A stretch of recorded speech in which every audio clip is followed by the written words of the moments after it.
during that, and then he does Darkness. We went from a 4-hour version to a 2.5-hour version to this half-hour version here at North River. And I think trying to get the essence of the musical. Remember the Lord has always been the foundation of that, and that's the song that everybody talks to me about. Like they'll say, when I was struggling, I watched Remember the Lord. Or I had a woman come up to me a few years ago and say, I was just about ready to commit suicide.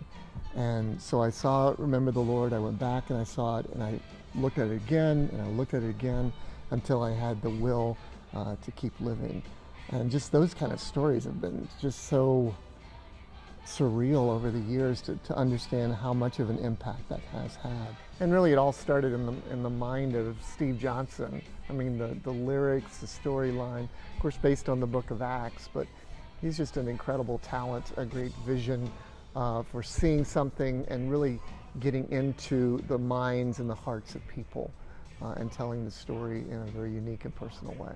I think it was just an amazing opportunity to really be a part of something so bonding and spectacular. It was just so much fun. I had an amazing time doing it. It has been so much fun. I think every single rehearsal we had here just brought back so many memories of the first time.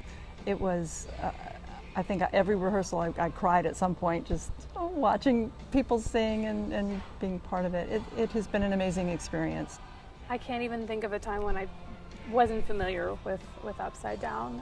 It's been a part of my life as long as I can remember. I remember getting friends in high school to come over and watch it with me and being able to use that opportunity to talk with them about the Bible and kind of open that door and talk with them about the first century church. Personally for me, it's just seeing the faith and the boldness of the disciples back in the first century. It's really made me want to go out there and be bold myself, and it's really impacted me on a personal level. First saw Upside Down back in 1987. You know, it's always inspiring to read the book of Acts, but then when you see it visually, it's even more impacting. And at that point, I'd already been asked to, consider going on a mission team.